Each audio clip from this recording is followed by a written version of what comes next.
kwamba kwa sababu ni hatua ya awali na hivi vitu viko kwenye tunaita CAS code au kanuni zile za uendeshaji wa mashauri ya CAS, ambayo inamtaka, manake unapopeleka malalamiko obviously unapeleka lalamiko lako, alafu baadaye sasa inakulazimu au ni sharti la kikanuni kwenye code kwamba uwasilishe sasa zile nyaraka zako zote ambazo utazitumia sasa kwenye shauri lako. Hata rushwa ilikuwepo, lakini TFF, bodi ya ligi, kauli kwenye taarifa yao walisema kwamba wataenda kufanya uchunguzi. Hii barua ya Yanga kwenda CAS haiwezi kupata kikwazo kwa sababu kuna uchunguzi unaendelea. Inawezekana bodi ya ligi wakaandika kwamba wamekuja kushtaki, lakini kuna uchunguzi ambao unaendelea na ukaenda kuzuia shauri hili kuendelea CAS. Popote duniani utasikia unaambiwa ukweli una mahala pake. Kwa maana kama una shida ya magonjwa, mambo ya ukweli utapata kwa daktari. Lakini kama una shida na masuala ya sheria, kuna wanasheria ambao utaenda kwenda kukutana nao mambo ya kisheria. Hasa kuhusiana na masuala ya kimichezo, basi kuna wanasheria wa kimichezo. Huko ndiko ambapo unaweza kupata ukweli. Sehemu nyingine inawezekana bra bra tu, lakini kwa upande wa sheria za michezo niko na Peter Mshikilwa, ni mwanasheria wa kimataifa wa masuala mazima ya kimichezo. Kwa hiyo niko naye hapa kuweza kuzungumza, kama ambavyo nafahamu ni mbobezi kabisa huko ndani ya michezo, basi ndio sehemu yake ya kujidai kabisa. Nimemtafuta kuhusiana na swala la Yanga ambao lipeleka madai au mgogoro ambao unaonekana upo ndani ya ligi ya Tanzania. Yanga, Simba, TFF na bodi ya ligi wamepeleka CAS, na mwisho siku sasa taarifa zikawa zimetoka kwamba Yanga rasmi walipeleka na barua kutoka FIFA ikarudi kwa ajili ya kuanza mchakato, na FIFA anataka mchakato, kwa maana ya CAS wanataka mchakato uanze. Sasa niko na Peter Mshikilwa niweze kuzungumza naye kuhusiana na barua iliyokuwa imetoka, wengine waelewe kile ambacho kiko ndani. Mambo mengi ya kisheria yameandikwa mle ndani. Je, watu wanaelewa? Heshima yako mheshimiwa. Salama kabisa, za kwako? Safi, habari ya muda huu? Tunamshukuru Mungu wewe. Nimefurahi kupata nafasi ya angalau kuja kuzungumza kuhusiana na masuala mazima ya barua ambayo imetoka CAS. Kwa mtu ambaye sio mwanasheria anaweza kasoma wala sielewe, lakini tuanze kwa upande wako, mbobevu kabisa masuala ya kisheria za kimataifa, hasa masuala ya CAS na mambo mengine kama haya. Barua ya CAS kurudi kwa Yanga ikionyesha kwamba tarehe 17 Yanga walikuwa wamepeleka malalamiko yao CAS. Inaonyesha tarehe 25 kunaendelea kuna mawasiliano, 26, 27 mpaka 29. Tarehe 31 wanatoa majibu kwamba mchakato unaweza kaendelea. Tuanzie hapo. Pengine kitu gani umekigundua kwenye barua ya CAS kwenda kwa upande wa Yanga? Labda ieleweke wazi kwamba Yanga wamewasilisha malalamiko yao. Ndiyo. Na kilicho toka kwa CAS, kilichotoka kwa CAS maana yake ni maelezo ya rufaa ambayo tunaita written statement of appeal, ambayo sasa inaitaka wale wanaodaiwa kwenye lile shauri kuwasilisha nyaraka zao ambazo kwa tunaziita sasa nyaraka za utetezi. Lakini vile vile maelezo yale ya awali yamejikita kwenye nyanja kama tatu. Kwanza kwenye swala la gharama za shauri lenyewe, lakini vile vile swala pili ni msuluhishi. Kikawaida huwa una uwezo wa kuomba kuwa na msuluhishi mmoja au tunaita solo arbitrator, au kwa maana nyingine unaweza kusema single arbitrator. Kwa hiyo kuna swala hilo la msuluhishi ambalo mdawa manake yeye alikuwa amewasilisha maombi, lakini vile vile alikuwa ameshamtaja au ameshampropose mtu ambaye atasimamia shauri lake. Lakini swala la tatu ni lugha. Kama unavyojua kwenye mahakama ya usuluhishi wa michezo tunatumia lugha tatu. Okay. Tunatumia Kiingereza, tunatumia Kifaransa na vile vile tunatumia Kispaniola. Okay. Kwa hiyo unapowasilisha swala lako mbele ya mahakama au nani ya usuluhishi wa michezo, manake lazima uwe umeshachagua kwamba unataka usikilizwe kwa kutumia lugha gani. Manake usije ukawasilisha alafu ukasema mimi nitatumia lugha yangu ya Kiswahili. Kwa hiyo mara nyingi ni kwamba katika hizi lugha tatu kunakuwa na wakalimani aidha ambao watawasaidia arbitrator, manake sio arbitrator wote wanajua lugha zote tatu. Okay. Kwa hiyo kunakuwa na counsel na interpreters au tunaita clerks wa mahakama ya usuluhishi ya michezo ya kimataifa, ambao huo kazi yao, jukumu lao ni kwenye kutafsiri. Kwa hiyo hayo ndio mambo makubwa matatu ambayo nimeyaona kwenye barua: swala la gharama, swala la uwasilishaji wa nyaraka kwa wale ambao wanadai wa respondent au wadaiwa, lakini vile vile swala la msuluhishi, alafu vile vile swala la lugha ambayo itatumika kwenye usuluhishi au kwenye shauri hilo ambalo liko mbele ya CAS. Sawa. Tumeona kuna sehemu ambapo Yanga wameambiwa ndani ya siku 10 wamepeleka document, na siku 20 wanatakiwa wapeleke wale ambao walalamikiwa, lakini hapo katikati kuna siku za kupeleka baadhi ya vitu, siku 5, siku ngapi? Na tafsiri gani zile kuelekea kwenye shauri lenyewe? Tafsiri ni kwamba kwa sababu ni hatua ya awali na hivi vitu viko kwenye tunaita CAS code au kanuni zile za uendeshaji wa mashauri ya CAS, ambayo inamtaka, manake unapopeleka malalamiko obviously unapeleka lalamiko lako, alafu baadaye sasa inakulazimu au ni sharti la kikanuni kwenye code kwamba uwasilishe sasa zile nyaraka zako zote ambazo utazitumia sasa kwenye shauri lako. Na utaratibu huo ni kama utaratibu mwingine kwenye mashauri ambayo yanakwenda kwenye utaratibu wa usuluhishi. Okay. Alafu sasa kinachofuata baada ya hapo sasa ni uwasilishwaji sasa wale wadawa. Nafikiri kodi huwa imeelezea, na bahati nzuri barua ile imeelezea ni jinsi gani ambavyo watawasilisha. Na uwasilishaji wao unakuja mara baada sasa ya Yanga kupeleka kwa maana madai yao sasa rasmi CAS, manake watakuja kupitia zile.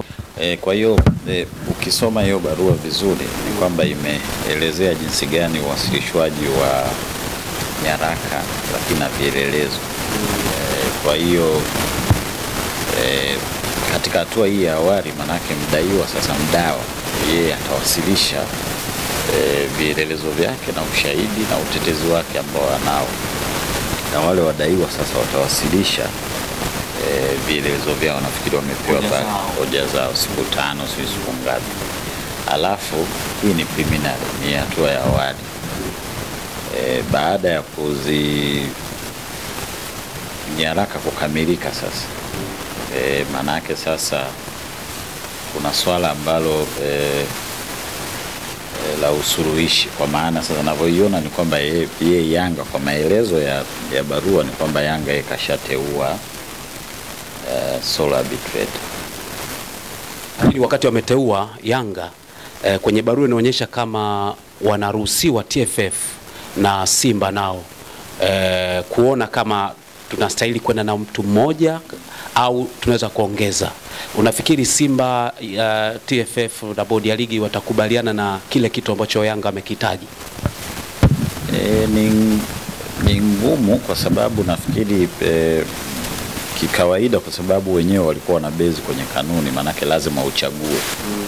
Sasa kikawaida kisoma nafikiri code 64 kama sikumbuki, kama sina nani ya CAS, inasema kwamba itakapotokea kwa mfano katika zile siku ambazo wameambiwa, nafikiri siku 3, siku 4, 5 ambazo kama watakuwa hawajakubaliana na ule uteuzi au ile appointment ya yule arbitrator, manake wanatakiwa wawasilishe maelezo yao waweza kutokubaliana naye. Halafu sasa kwa maana ya kodi imempa rais anaitwa President of Appeal Division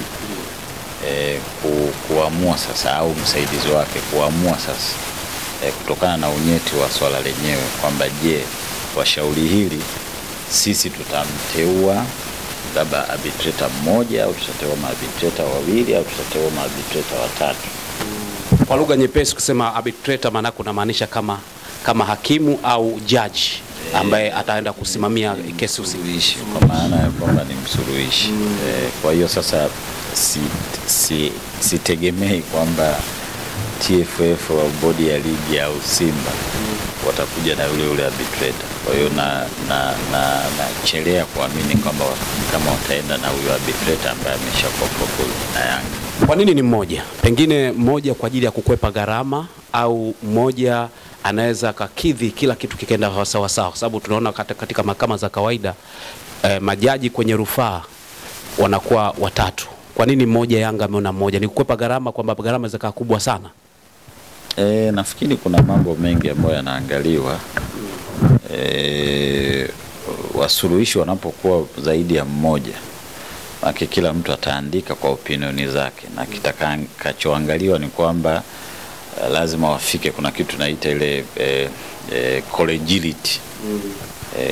Yani baadaye kila mtu aandike anavyoona kesi, alafu baadaye waje sasa wakae pamoja na nini, ambao sasa ni process ndefu. Hilo la kwanza. Lakini la pili ni kwamba kama unavyojua wasuluhishi, anaweza akateuliwa msuluhishi kutoka Brazili, mwingine ametoka Ufaransa, mwingine ametoka Marekani, au mwingine ametoka Afrika. Sasa availability yao wakati mwingine inabidi iwe compromise, kwa maana wakati mwingine inakuwa ngumu sana kutokana na ratiba zao, na wakati mwingine sasa kukonvini ya mashauri weza ni virtual au presence pale Lausanne, Uswisi. Sasa hilo nafikiri nalo linaweza likawa kwa maoni labda Yanga waliliona kwamba kwa nini tusiende na sole arbitrator au single arbitrator, kwa maana ya kuangalia sasa vikwazo ambavyo vinaweza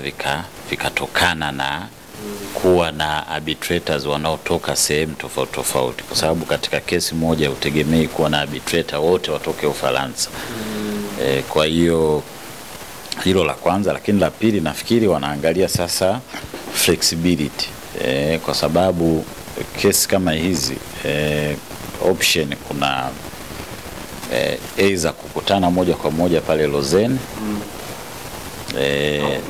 au kutumia virtual, maana nayo pia inaruhusiwa. Aidha party mmoja akaamua kwenda moja kwa moja na mwingine akabaki hapo. Kwa hiyo hilo nafikiri ndio ambalo wameliangalia, kwamba kuangalia hiyo comfortability ya shauri lenyewe, lakini vile vile na arbitrators ambao wanaweza wakateuliwa ambao wanatoka mataifa tofauti tofauti. Kwani kawaida anakuwa ni arbitrator anakuwa wangapi? Sasa inategemea na nature ya kesi zenyewe. Kwa mfano kwenye apili mara nyingi sensitivity kwanza, nature ya kesi yenyewe, alafu ya pili ni kwamba sasa parties kukubali. Ukumbuke kwamba arbitrators wanachaguliwa na parties wenyewe. Sasa parties wanaweza wakafikia mwafaka, sababu na sisi twende na single arbitrator. Umeona? Na anakuwa huru, au Yanga tayari wanasema tunataka mmoja alafu tunamtaka fulani, au anakuwa huru kwamba anaweza kaja mtu yote? Kwa utaratibu wa mahakama ya michezo, kwa maana ya Court of Arbitration for Sports, arbitrators wote wako huru, na moja ya viapo au ambavyo arbitrator anavyokuwa navyo ni pamoja na kutokuwa na mgongano wa kimaslahi. Na kwa experience yangu sijawahi kupata au kusikia shutuma za rushwa au za kwenda kinyume na maadili. Nachojua tu mimi kwa experience yangu ni kwamba nafikiri kwenye occasion kama mbili, moja ambayo ilitokea kwangu pia, ambapo arbitrator alikataliwa kwa sababu ya mgongano wa kimaslahi, kwamba yeye alikuwa ni mwanasheria wa klabu hiyo miaka ya nyuma. Unajua kama ataibeba klabu yake. Sasa kukawa na hizo hisia, kwa hiyo na yeye baada ya kuona kabisa kwamba italeta shida aliamua kujiondoa. Sasa ndio scenario zipo kama hizo, lakini sijawahi kusikia, na bahati nzuri ukipata nafasi ya kupitia mashauri haya ni mashauri ambayo yana involve watu ambao wana weledi mkubwa, na ukumbuke hao ni wanasheria ambao ni experienced, ambao wametumikia kwenye bar association kwenye nchi zao, na wengine ni wataalamu wa michezo waliobobea kwenye michezo, lakini vile vile wengine pia ni former judges, yani walikuwa majaji kwenye nchi zao huko, baadaye akaja akaomba au akawa appointed kama arbitrator. Kwa hiyo ukizisoma zile judgment utawiwa na kujua kabisa kwamba ni watu ambao wana weledi wa kutosha na ni watu ambao wanastahili kuwepo pale. Exact, lakini with references ambazo zinatoka kwenye hayo mashauri. Kuna jambo ambalo tulishai kuzungumza hapa kwamba Yanga wakienda kushtaki labda TFF au bodi ya ligi, wanaweza kawa na sababu na wanaweza kasikilizwa kwa ukubwa zaidi, na mwisho siku kuna kitu ambacho kinaweza katokea baadaye. Lakini kama angeenda kwenda kuomba pointi 3 na vitu vingine, ingekuwa wamepata kikwazo. Nakumbuka tushai kuzungumza hicho kitu. Sasa Yanga inaonekana wameenda kama ambavyo ulishauri, kama ambavyo ulishai kusema kwamba kama ataenda kwenda scenario ya kusimamishwa kwa mchezo, inaweza kaleta maana kwenye hiyo kesi. Hii umeipokeaje mara baada sasa kuona Yanga nao inaonekana kesi yao ni katika kutokuchezwa mchezo na sio kwenye pointi 3? Mimi nafikiri labda tuweke sawa, kwa sababu tulichokiona ni statement of appeal. Kwa hiyo bahati nzuri CAS wanafanya shughuli zao kwenye uwazi. Sasa hatujajua zile grounds au sababu za Yanga kwenda CAS. Tunachotambua, mimi na bahati nzuri niliona ile barua ya kwenda bodi ya ligi ambayo pia ilijibiwa na bodi ya ligi, kwa maana Yanga baada ya kuwasilisha wenyewe walijibu. Sasa sijajua ground zile ambazo zilipelekwa bodi ya ligi ndizo hizo ground ambazo zimepelekwa huko CAS. Sasa baada ya hizi taratibu kukamilika, kwa maana ya TFF kupeleka utetezi wao na nini na vitu vingine, vitu vyote vitakuwa wazi. Kwa hiyo tutajua sasa Yanga alikuwa na mashauri yao yalikuwa ni nini. Na nafikiri katika mahojiano ya huko nyuma nilikuwa nasema unapopeleka kesi kama mahakama usuluhishi, kitu cha kwanza ambacho unatakiwa kukielewa ni kwamba unataka uachieve nini, yani unataka upate nini. Je, unataka kuzuia kile kitu ambacho kimekusababishia wewe kulalamika, au unataka ushindi wa mezani, umeshaelewa, au unataka ulishwa gharama zile Yanga ambazo walalamika. Kwa hiyo sasa kuna vitu kama hivyo. Sasa mimi kwa sababu sijaiona hizo ground, nacho nimeona tu barua ya CAS. Kwa hiyo wacha tuone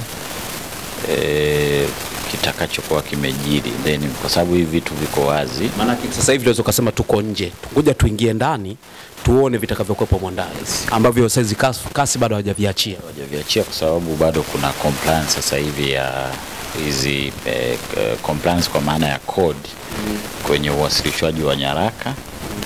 Na ukumbuke ni kwamba mpaka sasa hivi aliyepeleka malalamiko na nyaraka zake zilizopo ni Yanga, ambaye naye anatakiwa pia apeleke baadhi ya nyaraka.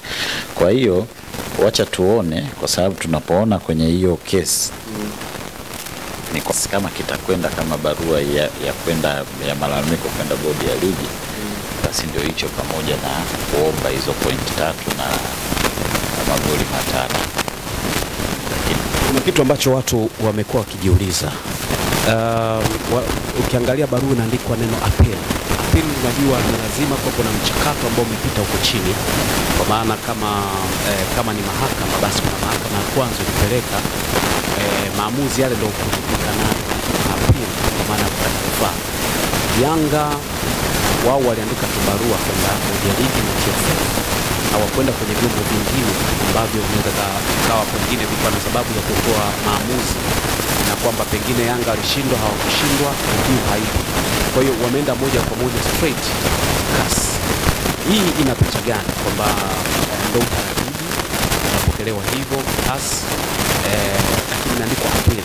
Yanga ameappeal, ni kwamba appeal yao ni kwamba ile barua ambayo inaenda bodi ya ligi ndio ilikuwa barua ambayo kujibiwa kwao inawezekana kigezo kwamba hawakuridhishwa na kwamba pengine bodi ya ligi haistakiwi popote kwenye kamati za TFF na mambo mengine.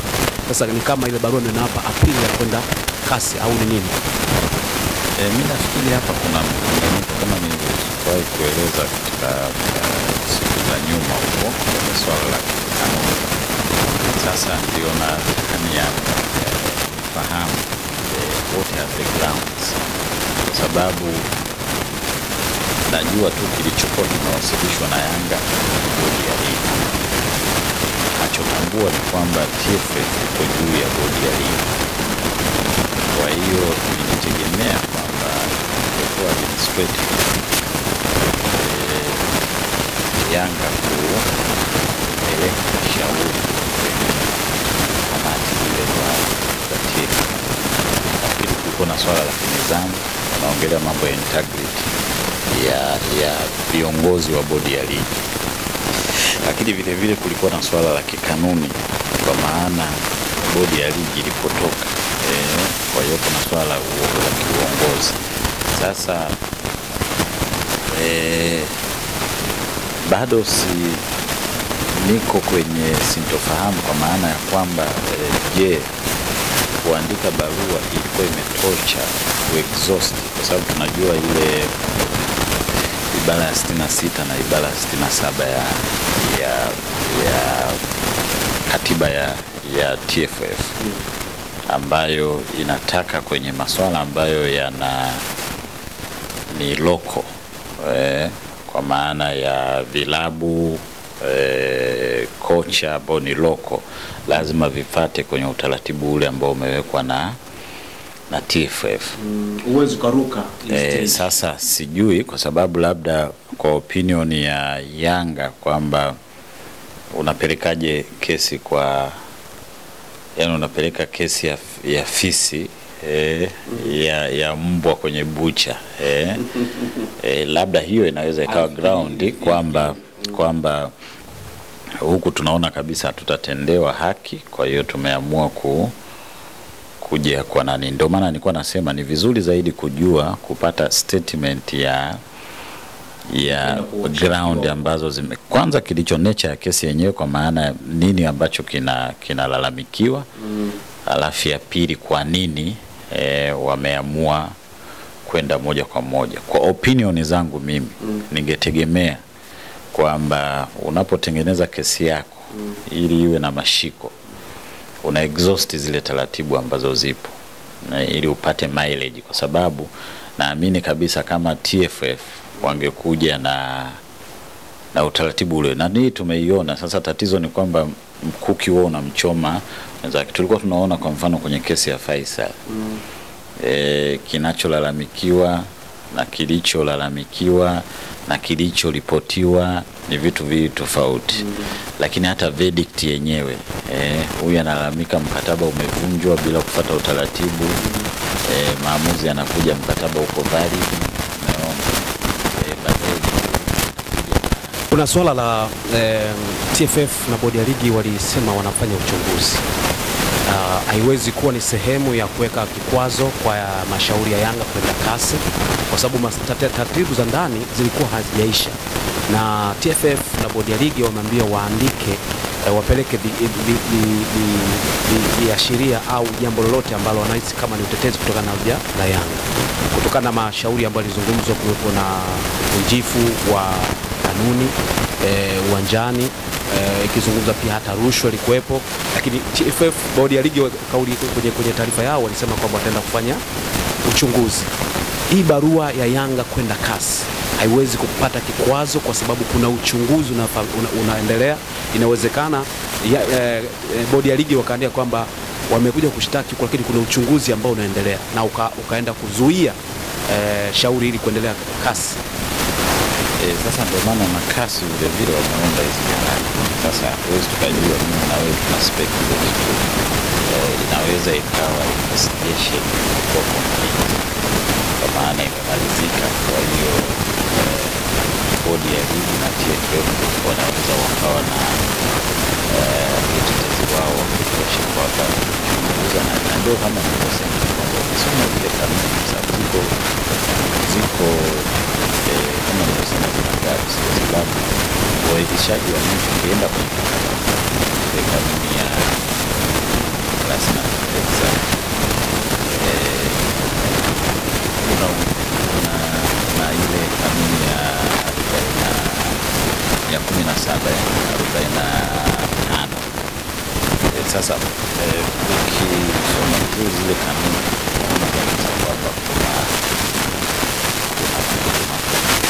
ambayo yanaweza vile vile yakawa ni advantage kwa upande wa bodi ya ligi. Kuna mandate ya kusimamisha. Sasa wanasimamisha kwa utaratibu gani? Sisi mimi na wewe sio kujadili. Na one of the issue kubwa sasa hivi duniani kwenye michezo ni swala la usalama. Tumeangalia mechi za jana, matatizo yaliyotokea South Africa, lakini vile vile kwa maana ya hao watu wa Stellenbosch. Kwa hiyo combine vitu vyote na Loftus Stadium, ambapo unaona kwa mfano shabiki na kafu kwa nasio kafu. Haya matukio yamekuwa yakitokea sana ukanda wetu hapo. Wameweka utaratibu wao kabisa, na ndio maana siku hizi kuna utaratibu wa kusomesha watu kozi za usalama ya viwanja. Sasa ni jukumu la wasimamiaji wa ligi au mpira kwa nchi husika kujiridhisha na kujihakikishia kwamba mechi yoyote inakuwa na usalama wa kutosha. Sasa utakiwa kukompromise baada ya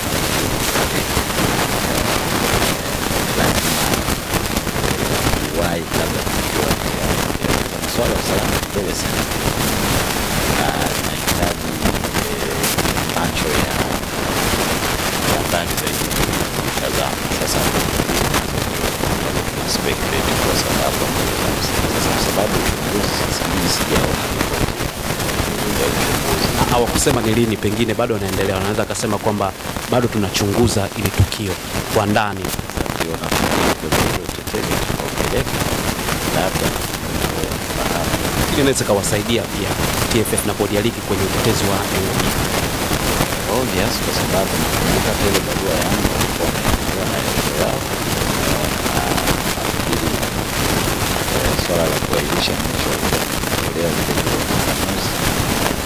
wacha tuone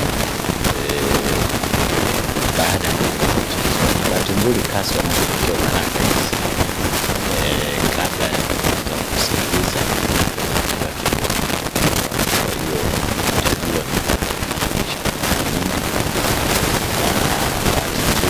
mashauriweza yako vichwa yako nani kwa access ya kusikiliza. Kwa hiyo hili na vile ni muda mwafaka sasa kuisha pia wananchi wa habari kufuatilia hizi prosesi za kazi bado tunarudi hapo kwa ajili ya kumalizia.